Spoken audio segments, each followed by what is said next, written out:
O caso aqui é muito sério, porque ele vai tratar exatamente o que a Bíblia diz. Eu vou abrir um texto aqui para que fique notório, né, gente, o que a Bíblia diz sobre isso.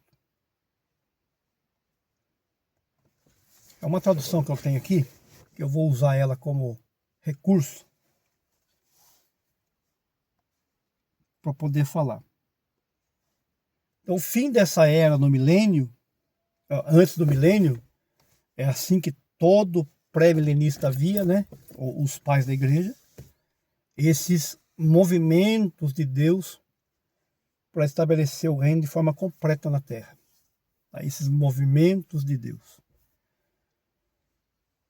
Vou dar um exemplo claro aqui. Vindo de Jesus nas nuvens e pisando sobre a terra, a primeira coisa que ele vai fazer é livrar Israel, de acordo com a Bíblia. Segundo, ele vai lutar contra Satanás e contra a besta, falso profeta, vai separar os bodes das ovelhas, vai lançar a besta e o falso profeta no lago de fogo e estabelecer o seu trono. Estabelecer o seu trono, né? O seu trono é em Jerusalém, onde o Messias deverá sentar, como está profetizado. Ele reinará por 1000 anos aqui e haverá conhecimento de Deus espalhado por toda a terra, de acordo com a profecia bíblica. Mas o que a gente bate na tecla é exatamente o fator. Nós estamos vivendo antes de tudo isso. E essa revelação profética do Velho e do Novo Testamento sobre o assunto, ela é muito clara, gente. É assustador. E o que a gente vê é que o mundo está distraído com muitas coisas. As pessoas estão distraídas com muitas coisas e não estão atentando que o nosso tempo está se afunilando para esta situação. Tá? Tudo que a profecia bíblica diz está acontecendo. Está acontecendo. E nós vamos caminhar para essa direção porque não tem como não ser. A gente não sabe se vai levar 5 anos, se vai levar 30, 40, 50 anos para essas coisas apertarem mais. Mas politicamente, religiosamente já estão acontecendo. Financeiramente também. E são sobre essas égides que o anticristo vai trabalhar. Sobre finança, religião e política. E politicamente nós estamos caminhando para esse lado. Religiosamente também. E economicamente também. Porque o mundo será tocado por Deus. O mundo vai experimentar o que Deus vai fazer. Jesus, ele advertiu o povo com uma advertência clara em Mateus 24. Capítulo esse que está dividido em 3 seções específicas. Tudo começa no tempo, né? Veja o que diz o texto. Essa leitura é para Israel, tudo aqui é voltado para o judeu, tá?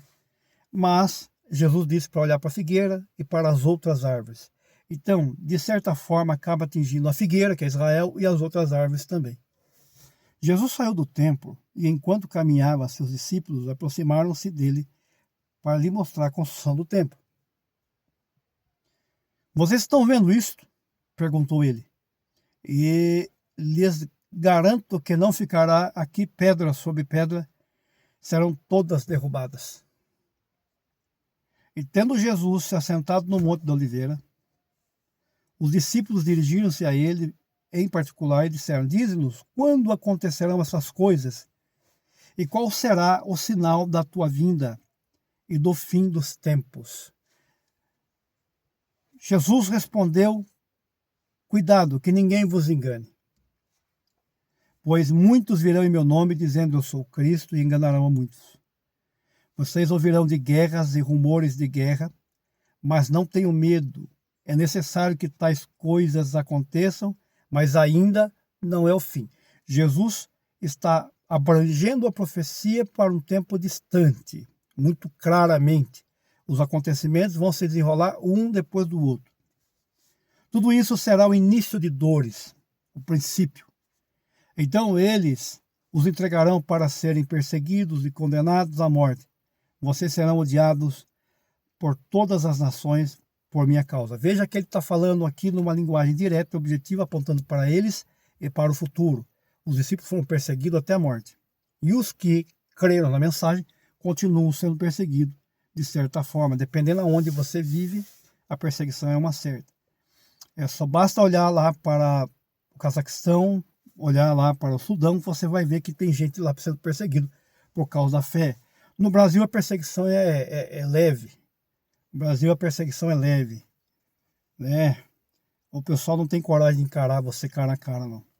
Eles falam mal de você, apontam, mas não conseguem te encarar, não. Aqui no Brasil é tranquilo, né? De certa forma. Perdão. Devido ao aumento da maldade, e o amor de muitos se esfriará. O amor está se esfriando e a maldade aumentando. Mas aquele que perseverar até o fim será salvo. Este evangelho do reino será pregado em todo o mundo como testemunha de todas as ações.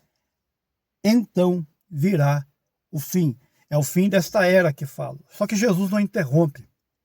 No versículo 15 ele começa a dizer: assim, quando vocês virem o sacrilégio terrível, do qual falou o profeta Daniel no lugar santo, quem lê, entenda. Então, os que estiverem na Judéia fujam para os montes, porque aqui é um período neutro, né? Porque na profecia de Daniel, eu abro aqui para mostrar, a profecia de Daniel ela é muito clara nesse aspecto, do que Jesus está repetindo essa profecia. Tá? O 26 e 27 diz assim, ó: depois das 62 semanas, o ungido será morto, Cristo, no caso, e já não haverá lugar para ele. Ele deverá ensinar os discípulos a subir, porque ele não pode ficar aqui glorificado. A cidade e o lugar santo serão destruídos pelo povo do governante que virá. Veja que nós lemos no texto anterior que Jesus falou: não ficará aqui pedra sobre pedra que não seja derribado. No ano 70, o general Tito entra e destrói. Jesus já vai levando a profecia de Daniel com ele. Tá? Então, restaurar, reconstruir, saiba, tá. Depois das 62 semanas, o ungido será tirado e não haverá lugar para ele. A cidade e o lugar santo serão destruídos pelo povo do governante que virá. O fim virá com uma inundação. Guerras continuarão até o fim. E as desolações foram decretadas. Então Jesus estava dizendo o que para os discípulos? O que o profeta Daniel falou sobre esse assunto vai acontecer. Mas aqui está dizendo, olha, guerras continuaram até o fim e desolação foram decretadas. Aí depois ele diz: com muitos ele fará uma aliança que durará uma semana. E no meio da semana ele dará fim ao sacrifício e oferta. E numa ala do templo será colocado o sacrilégio terrível, até que chegue sobre ele o fim que lhe está decretado. Qual é o fim que está decretado para Jesus, né? O fim que está decretado para Jesus é glória eterna, Rei dos reis, Senhor dos senhores. Essa sentença é para o governante que vem e faz um pacto de metade de uma semana e depois ele corrompe o tratado. No caso, isso é para Israel, porque quem faz sacrifício continua em Israel. Hoje eles não estão fazendo. Desde o ano 70, no ano 100, os rabinos lá que compuseram a Midrash, fizeram lá as cartas, né, para orientar o povo judeu, que já não tinha templo mais, decretando para eles: faça-se orações, guardem a lei, e isso será como sacrifício perante o Senhor. Então eles não podem fazer sacrifício, até hoje não estão fazendo, por conta de não haver templo. Mas esse templo vai ser construído, e então eles voltarão a fazer isso. E é nesse contexto judeu, israelita, que esse ungido, que esse rei virá, fará um pacto por uma semana, e na metade ele vai profanar o sacrifício contínuo. Como que a gente sabe disso? Né? Não há contradição, há acerto total na exposição bíblica. 2 Tessalonicenses 2, ele fala a mesma linguagem de Jesus, que diz: não deixe que ninguém os engane de modo algum, antes daquele dia virá a apostasia, e então será revelado o homem do pecado, o filho da perdição. Esse se opõe e se exalta acima de tudo que se chama Deus, ou é objeto de adoração, a ponto de se assentar no santuário de Deus, proclamando que ele mesmo é Deus. Então, essa é a profanação que se fala no santuário de Deus. Entende? Paulo está jogando isso para o futuro. Para o futuro. Ele fala: eu estive com vocês e falei muitas vezes sobre esse assunto. Agora vocês sabem que o que está detendo, para que ele seja revelado ao seu devido tempo. A verdade é que o mistério da iniquidade já está em ação, restando apenas que seja afastado aquele que agora o detém. Então será revelado o perverso, ao qual o Senhor Jesus matará com assopro da sua boca e destruirá pela manifestação da sua vinda.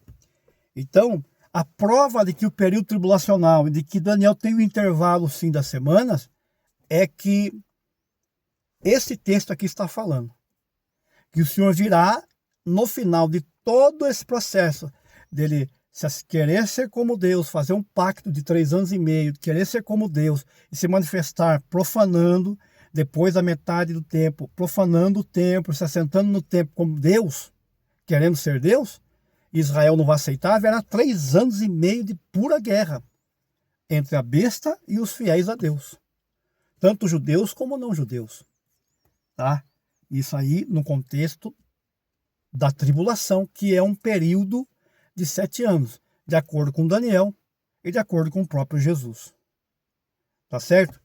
Então, como que eu vejo essas manifestações? Vamos lá, eu tenho que separar isso para me identificar esse período, essa metade de tempo aí que é feito um pacto de 7 anos, mas a metade de tempo é feito um pacto de quebra, é quebrado o pacto. Eu tenho aqui alguns exemplos. Olha, vamos lá, capítulo 11, versículo de número 2.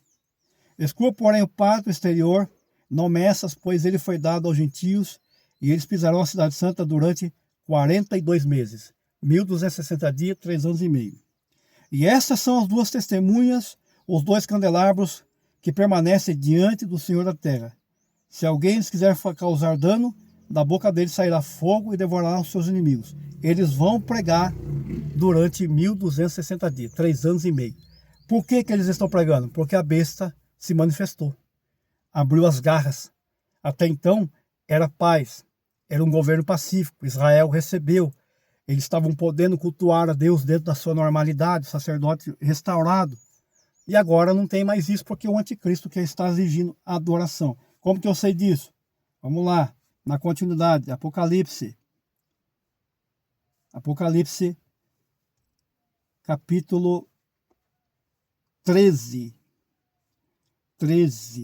verso 6.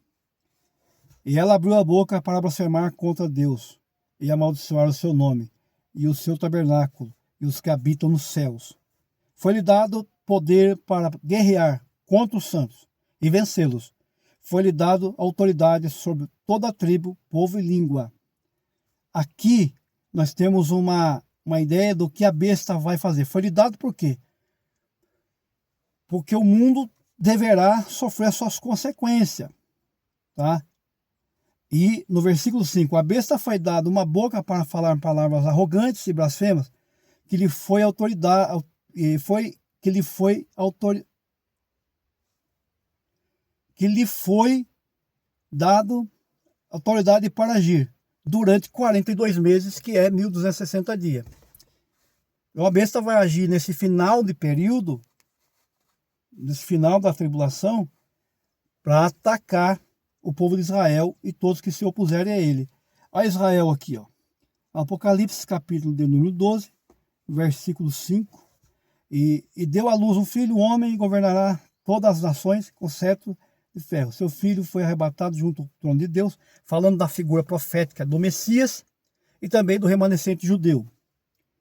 A mulher fugiu para o deserto, para o lugar que lhe havia sido preparado por Deus, para que ali fosse alimentado durante 1260 dias, 3 anos e meio. Então, o livro de Apocalipse, cronologicamente, dentro das eras, está correto. Esse pacto da besta vai durar 3 anos e meio, com certeza. Veja aqui, ó, a separação de tempo, Apocalipse capítulo de número 6. O cordeiro está agora abrindo o livro. Observei quando o cordeiro abriu o primeiro dos 7 selos, então vi um dos seres viventes dizer com voz de trovão: venha, olhem, diante de mim estava um cavalo branco. Olhei e diante de mim estava um cavalo branco. Seu cavaleiro empunha um arco e foi-lhe dado uma coroa. Ele cavalgava como um vencedor determinado a vencer. Tá? Esta é a presunção do anticristo. Ele não tem espada, ele tem arco. Tá? Jesus tem espada que sai da sua boca. É a arma do Messias, do verbo vivo de Deus. Tem uma espada que sai da sua boca e não um arco. Então isso aqui não é o Messias, mas é o falso profeta. É a besta, que vão estabelecer um período de paz, de harmonia. Tá? Esse cavaleiro branco vai fazer isto. E ele vai sair vencendo porque vai ser aceito, vai ser aprovado, vai ser apanhado, vai ser entendido como alguém que está fazendo bem. Mas aí as coisas vão caminhando. Quando o cordeiro abriu o segundo selo, ouvi o segundo ser vivente dizendo: venha! E então saiu outro cavalo. Já está mudando. E este era vermelho. Seu cavaleiro recebeu poder para tirar a paz da terra e fazer com que os homens matassem uns aos outros. E lhe foi dada uma grande espada. Então aqui, esse aqui se chama guerra. Guerra. Porque depois de 3 anos e meio, o mundo todo vai estar aplaudindo o anticristo, tanto é que os gentios pisarão o santuário, lá, o átrio do templo, a cidade santa, porque o anticristo fará com que todos venham a ele, ali. E as 2 testemunhas começaram a pregar em protesto ao comportamento que essa besta tem, determinando então a sua derrota. Mas os danos serão grandes, porque até as 2 testemunhas vão morrer, vão ser assassinadas por ele no final do período de 1260 dias. Mas vão ser ressuscitadas e para a glória de Deus. Esse cavalo vermelho espalhou guerra. Vai haver uma guerra terrível no período tribulacional. Tá? Aí vem a sequência, né? E essa é uma demonstração clara de que não é o Messias, porque o Messias vem para restaurar e trazer o reino milenar com poder e grande glória, e aonde haverá paz. Não haverá guerra durante 1000 anos. Mas aqui é o anticristo que se assenta no trono, e ele vem com a proposição de falsa paz. Depois já vem a guerra, porque ele mesmo vai promover a guerra. Vai perseguir Israel, como eu li lá, que Israel vai ter que fugir pelo deserto, a nação santa lá, que for fiel a Deus, vai ter que fugir, porque dentro da cidade ela não caberá mais a perseguição da besta. Aí o cordeiro abriu o terceiro selo e ouvi o terceiro ser vivente: vem, olhei, eis diante de mim estava o cavalo preto. Seu cavaleiro tinha na mão uma balança.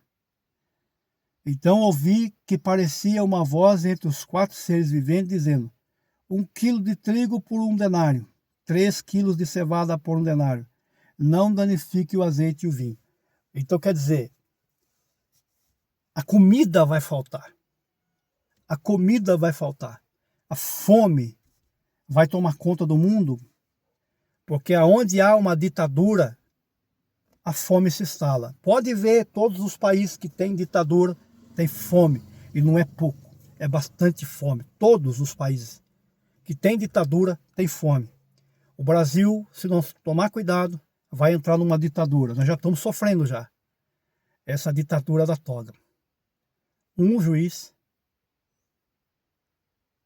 um relator e, ao mesmo tempo, quer dizer, comanda tudo aí. Então, quer dizer, nós estamos vivendo um processo difícil, que se não tomar cuidado vai entrar por esse caminho. Mas Deus é fiel, vamos confiar. Em seguida do cavalo preto, que é a fome, depois da guerra vem destruição, vem a ausência de alimento. Aí vem o cavalo preto, a fome, e depois vem o cavalo amarelo. Quando abriu o quinto selo, vi debaixo do altar, olhei e diante de mim estava o cavalo amarelo. Seu cavaleiro chamava-se Morte, e o Hades o seguia de perto. Foi-lhe dado poder sobre 1/4 da terra para matar pela espada, pela fome, pelas pragas e por meio dos animais selvagens da terra. Então aqui você está vendo o processo que está se desenvolvendo no período inicial da tribulação e no desenvolvimento dos seus períodos, cada época e sua época. Depois que você continua lendo, você vai ver o desespero atingindo os homens, aquilo que Jesus falou, né?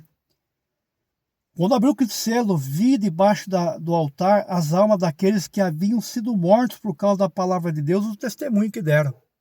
Quer dizer, aqueles que estavam se opondo à besta, alguns deles estavam morrendo.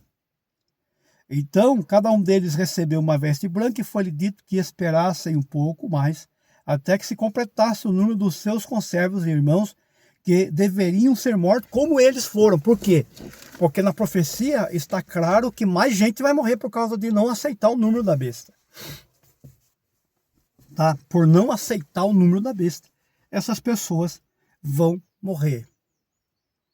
Tá, então, considerando que a besta recebeu poder para perseguir mais 1260 dias, 3 anos e meio, é esse o tempo que resta para a besta agir. Considerando que as duas testemunhas vão pregar por 1260 dias, é esse o tempo que essas pessoas deverão esperar até que chegue o fim desse período de 7 anos. Tem gente morrendo pela fé e gente sobrevivendo pela fé.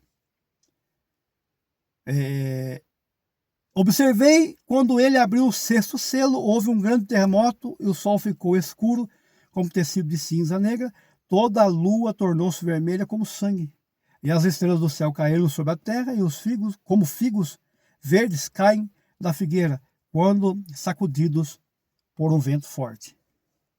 Então os reis da terra e os príncipes, os generais, os ricos, os poderosos, todos os homens que, quer escravo, quer livre, esconderam-se em cavernas entre as rochas da montanha. E eles gritavam: as montanhas e as rochas, caiam sobre nós e esconda-nos da face daquele que está sentado no trono e da ira do Cordeiro. Pois chegou o grande dia da ira deles. Quem poderá suportar? Essa expressão grande dia da ira deles, já partindo para o final, porque essa aqui é uma correspondência às 7 taças da ira de Deus, né? E também às 7 trombetas da ira de Deus, onde essas pessoas vão pedir para que Deus tenha misericórdia. Você vai encontrar isso aqui mesmo, exatamente esse texto, é Isaías capítulo 2, Zacarias capítulo 14, tá? Você vai achar isso também em Sofonias. Por quê? Porque é uma profecia do Velho Testamento que se emenda com a profecia do Novo, que são confirmadas por Jesus de maneira clara e que estão se acontecendo uma depois das outras. Bom, quando é que vai terminar as aflições desses daqui que estão morrendo? Porque eu estou falando da linha tênue da tribulação, né?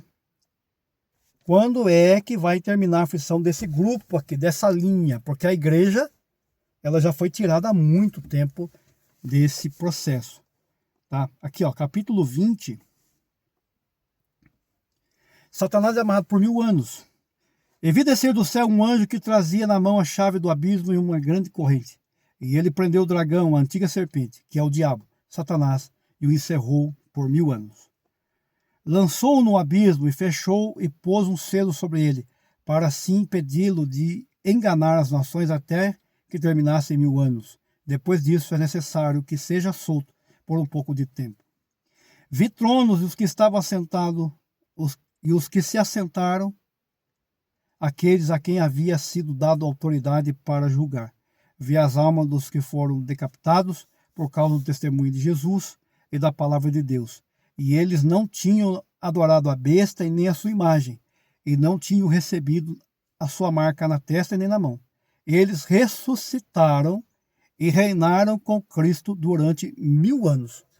Então, aqueles decapitados lá do capítulo 6, que clamavam: até quando não vingas o nosso sangue, que foi lhes dito: esperem por mais um pouco de tempo até que o número dos seus irmãos se complete. Eles se completam aqui, e aqui são ressuscitados, e outro texto diz reviveram, para reinar com Cristo 1000 anos sobre a terra. Mas é preciso salientar que a igreja é um contexto diferenciado. A igreja está aqui no versículo 5 do capítulo 19. Então veio do trono uma voz clamando: louvem ao nosso Deus, todos vocês e seus servos, vocês que temem, tanto pequenos como grandes. No versículo 1, depois disso ouvi o céu, a semelhança de voz de uma grande multidão, que exclamava: aleluia, salvação e glória e poder pertencem ao nosso Deus. Isso aqui é a igreja no céu. Ela está lá, já sendo galardoada, vestida, como no versículo 8, foi-lhe dado para que vestisse linho fino, brilhante, puro. Linho fino são os atos dos justos e dos santos. A igreja já foi vestida pela justiça. O versículo 14 prova que ela está vindo com Cristo dos céus. E vi os céus abertos, e diante de mim um cavalo branco, cujo cavaleiro se chama Fiel e Verdadeiro. Ele julga com justiça. Esse aqui é Jesus vindo nos céus abertos, porque ela estava lá diante do céu, sendo vestida, coroada, sendo preparada. E agora já é a esposa do Cordeiro. Versículo 14. O exército dos céus o seguiam, vestido de linho fino, branco e puro, e montados em cavalo branco. Esse aqui é o mesmo que foram vestidos com vestidos brancos de linho fino, puro e branco. E os exércitos do céu seguiam. E da sua boca saiu uma espada afiada, com a qual ferirá as nações. Ele as governará com cetro de ferro. E ele pisará o lagar do vinho do furor da ira de Deus Todo-Poderoso. E o seu nome em sua coxa está escrito: Rei dos Reis e Senhor dos Senhores. E vi um anjo que estava em pé no sol e que clamava em alta voz: todas as aves que voam pelo meio do céu, venham, reúnem-se para o grande banquete. Porque agora a guerra era contra Deus, de forma direta. Então, Jesus está vindo, a igreja já está glorificada, honrada, coroada, vestida, nomeada como esposa, tá? Porque dentro da cultura, o noivo vinha buscar a noiva no meio do caminho, depois pegava ela com suas amigas e amigos, levava para a casa do pai, e ali tinha a cerimônia de recebimento da noiva na família. A noiva recebia o nome da família, a coroa da família, a veste que relacionada à família, e assim ela se tornava esposa definitivamente. É isso que vai acontecer. Jesus disse que viria, nos levaria para si mesmo, para que onde ele estivesse, ela estivesse também. Isto é, no trono. E aqui está uma situação no capítulo 19, que a igreja está cantando no céu porque ela venceu. Ela venceu. E Jesus disse: ao que vencer, eu concederei que ande comigo vestido de branco. Que ande comigo vestido de branco. Essa promessa se cumpre aqui no verso 14, quando a igreja está descendo com ele em direção à terra. E aí ele já começa a colocar tudo no lugar. Ele começa a repreender o inimigo, para comerem a carne dos generais, dos poderosos, carne dos cavalos, seus cavaleiros, carne de todos livres, escravos, pequenos e grandes. Então vi a besta e os reis da terra e os seus exércitos reunidos para guerrearem contra aquele que está montado no cavalo e contra o seu exército. Mas a besta foi presa, e ela e o falso profeta que haviam realizado sinais miraculosos em nome dela, com os quais ele havia enganado os que receberam a marca da besta e adoraram a imagem dela, os dois foram lançados vivos no lago de fogo que arde com enxofre. Observe uma coisa, aqui está a verbação de João, na Revelação, todos os trabalhos desenvolvidos pelo anticristo e pela besta. Se ele recebeu poder para governar ainda, para continuar o seu governo por 3 anos e meio, porque ele vinha já fazendo besteira, mas ele vai se assentar no trono de Deus, ele ainda recebe a continuidade de seu reino para perseguir ainda, porque é o juízo de Deus sobre Israel, sobre a terra. Ele continua matando os que se opõem a ele, porque tem muita gente que vai se opor. Ele junta-se com os reis da terra e persegue e luta e vai. Quando chega no final, que Jesus está vindo, ele tenta fazer a última derrocada ali, naquele momento. Tá? São duas guerras finais ainda. Essa guerra aí entre Deus e Satanás. No final do milênio, quando vai mudar a era, essa batalha acontece. Aí a besta é presa, lançada no lago de fogo. O falso profeta é lançado no lago de fogo. Satanás é preso por 1000 anos. No capítulo 20, os bodes são separados das ovelhas. E aí então Jesus estabelece o milênio, dando início a uma nova era que as pessoas têm dificuldade de reconhecer. Mas o dispensacionalismo, nesse ponto, ele está 1 quilômetro na frente de qualquer argumento. Mas como eu uso o termo eras, e não há como discutir esse termo, porque, de fato, cada ação divina desse porte é uma mudança de era. E hoje o pessoal tem medo daquele nome nova era, mas infelizmente é um fato. É um fato. E aqui, ele continua. Mas a besta foi presa, com ele falso profeta, que havia realizado sinais de mentira. Os demais foram mortos com a espada que saía da boca daquele que está montado no cavalo branco. E as aves do céu se fartaram, porque fizeram guerra contra Deus, e Deus decidiu julgar. Satanás é amarrado por 1000 anos, os mártires, os últimos heróis, os últimos mártires, que foram perseguidos até o final do 1260 dias, 3 anos e meio, são ressuscitados com todos os que foram mortos por conta da besta. Enquanto a igreja está no céu, eles estão aqui nesse reino milenal, conforme a Bíblia disse, e eles reinaram com Cristo por 1000 anos. A igreja, porém, está reinando com Cristo para sempre. É essa a diferença. É essa a diferença. O pacto de Jesus não é de 7 anos. O pacto de Jesus é eterno. Tá? E aí depois vem a questão do término dos 1000 anos, aí eu vou falar depois, uma outra hora, para o vídeo não ficar muito longo.